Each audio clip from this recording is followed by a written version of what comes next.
You're listening to Rabbi Aryeh Wolbe, Director of Torch, the Torah Outreach Resource Center of Houston.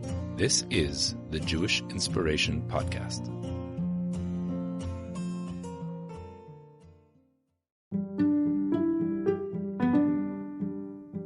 This episode is sponsored by the Museum of Fine Arts, Houston.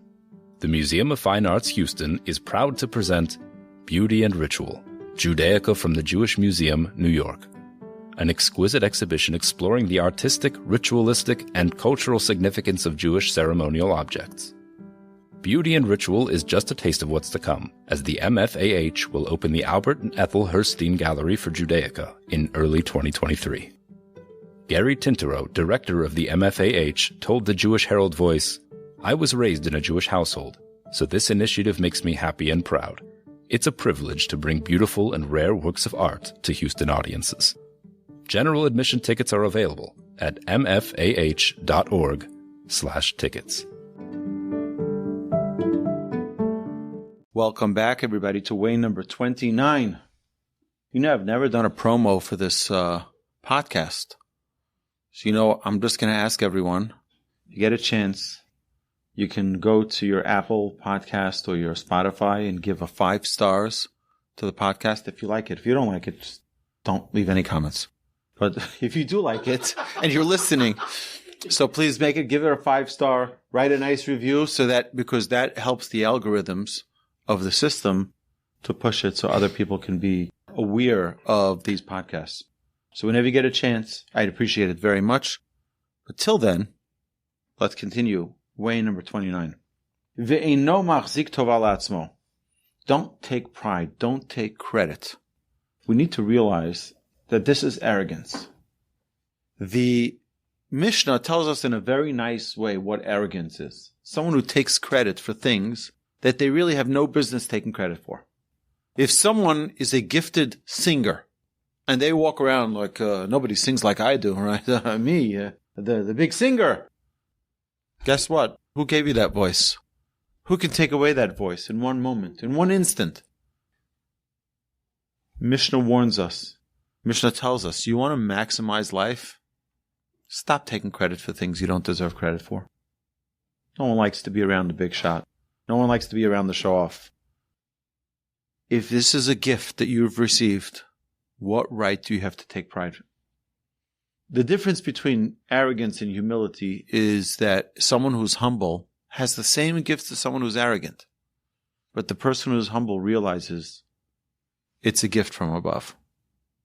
The person who's arrogant thinks it's a gift from within. It's me. If you're busy patting yourself on the back for what you've achieved, you won't make an effort to do more. Which is generally the case. You have athletes who are extremely, extremely talented, but all they want to be good at is be better than you, but not be the best they can be. Not to excel themselves to the highest level.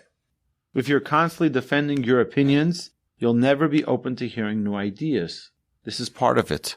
Part of this whole thing of people need to be open to things that are not about them or themselves. Not everything's about you. Sometimes another opinion is worthwhile listening to. If you are arrogant about your ideas, then you're limiting your own self. Right? If you're grateful, you realize that you have to be thankful for whatever you have, then you'll always be growing. If you experience pleasure in doing the right thing, then look for more pleasure. Do more of the right thing. One who takes pride is lacking in faith of Hashem. Hashem malach geus lavesh. Hashem is the king who wears the clothes of arrogance. What does it mean God wears the clothes of arrogance? God is the giver. God is the creator of everything. All arrogance that you want to take, all arrogance that you want to associate, look at me, I'm so great, it's all God's. It's God's garments. Don't put it on yourself. It's God's doing. My grandfather would say, from Rav Dessler, he would say that anybody who's arrogant, ultimately, deep down, would love to remove God from his throne and sit in God's place. That's the real extent of what they want to accomplish with their arrogance. And that's very dangerous. The Mishnah tells us one who runs after honor, honor runs from him. One who runs from honor, honor runs to him. Right? Al tamin be'atzmachad yomoscha. Don't believe in yourself till the day you die. What happens on the day we die? That's where everything comes to clarity. The moment someone is on their deathbed, they suddenly have clarity. All of the confusion, all the misprioritization of life suddenly hits them. They have clarity. We could be very confident that we know the right way. Comes that day we die, and suddenly we realize, I may have made a mistake or two. A couple, 3 mistakes. Hashem malach giyus lavesh. Hashem is the one who gives us everything we have. So the summary of today, of this way number 29, is a constant recognition that everything comes from Hashem. The Proverbs, chapter 31, is Eshes Chayil, the woman of valor. And over there we say, Sheker hachein vehevel hayofi. Beauty, grace. Those are things that are a gift. You either have it or you don't. It's given by the Almighty. Praising that is false.